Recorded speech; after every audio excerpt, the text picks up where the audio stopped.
Hey guys, Sarge here. What we're going to talk about today is if you want to purchase a used revolver, what are some of the things that you need to look for? I do not know the answer to every single thing. I am by no means an expert when it comes to revolvers, but I have purchased a couple revolvers. I have talked to individuals who know a thing or two, especially from Brownells, and they have told me some things to really look for when it comes to purchasing any revolver, but especially a used one, especially when you don't know the past or who had it before you.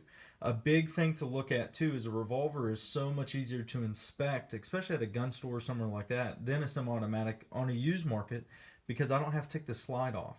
I'm not having to, take apart the frame or anything like it just to look into the gun to see on a functionality point, is it working?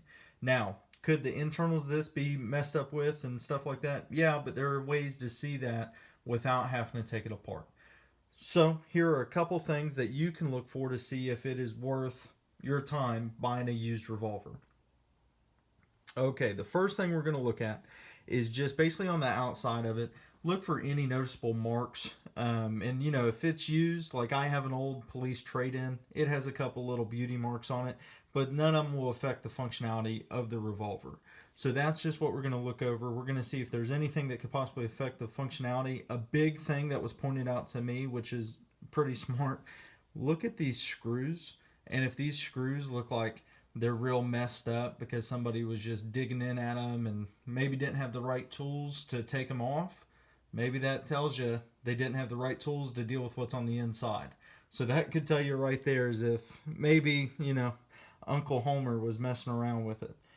The second thing to do is go ahead and release the cylinder. Once the cylinder is released, right, that's a big plus. Okay, hey, it works. Check this ejector rod.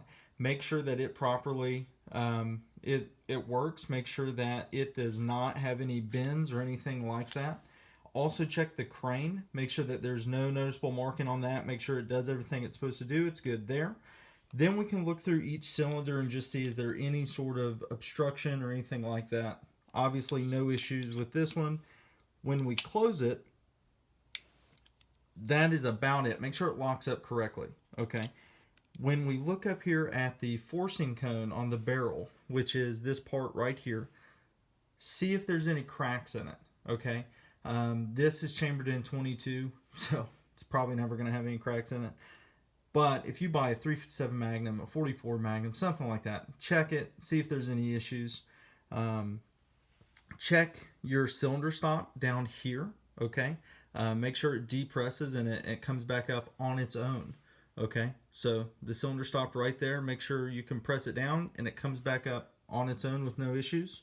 Close the cylinder up. Now what we're going to look at, guys, is how to check the revolver's timing.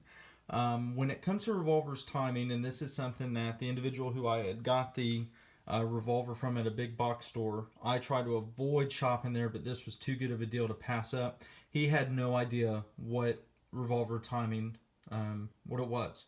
So the best description for what does that exactly mean? When I'm pressing the trigger in the firing process, the revolver's timing is when the cylinder is properly aligned with the barrel and it is properly locked into place before the hammer falls on the firing pin, igniting the round, right? So what's a way we can check it? Well, there's a 2-click process. And the 2-click process, if we listen very closely,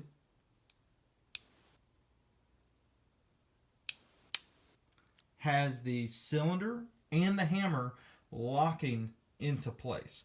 So when we hear those clicks, this means that our cylinder is locked into place and our hammer is locked into place. So they should not freely move, right? So they should not be moving. Something else to look for with that is, okay, properly fires. Once it's fired, there's not play in there. Now, here is something to look at, and when you do this, ask the gun store clerk, hey, can I see if the barrel is properly aligned with the cylinder by shining a light down the barrel? If you just take the gun and you point it towards yourself like this and try to look down the barrel, he's probably going to say, what are you doing? And freak out, right? But in this situation, tell him, show him that you're a knowledgeable revolver guy, more so than he is, and say, hey, I need to ensure that the barrel is properly aligned with the cylinder, And the way to do that is you shine a light down the barrel and you ensure that you can see all the way back to the firing mechanism. Okay, right? That sounds a whole lot better than just pointing the gun at yourself. Now, if you have a normal revolver, meaning a like if you have a center fire chambered revolver where it has a little bit bigger bullets, you'll be able to see down the barrel a whole lot easier than this 22. But basically, so you just shine the light down there, guys, and I apologize for the camera not picking up the light too well. But so you just look and you ensure that you can see all the way. There's no obstructions. You can properly see that this barrel is aligned. Once you've done that, that's pretty much where I'll stop and say, okay, hey, this is a good purchase for me if it meets all those criteria. I really don't see an issue with it. If you guys have anything that you all look for specifically when you guys are buying used revolvers, let me know down in the comments. Like I said, I'm not an expert. This is something that I'm really getting into, and I'm starting to really like revolvers a whole lot more. But let me know. Something else to look at. This is a stainless steel revolver. When I got it, I actually got it the other day, it had some surface rust on it. I have a metallic brush, and it took it off within seconds. So if you guys do see a stainless steel revolver and you guys got a little bit of surface rust, just pick up a metallic brush and it will take it off within seconds, and it does not mar up the gun or anything like that. So that's something to look into. As you guys can see back here, this is a Speed Bees kit for a speed loader and a cool little setup for the ammo. I'm going to be doing a review on this, so we'll get a closer look into that. Guys, this is it. This is my kind of how-to purchase a used revolver. Like I said, if you guys have anything specifically that you guys do it's a little bit different than me, or maybe is the same, go ahead and comment down on the comment box below. And as always, guys, stay tuned for more. Sarge out.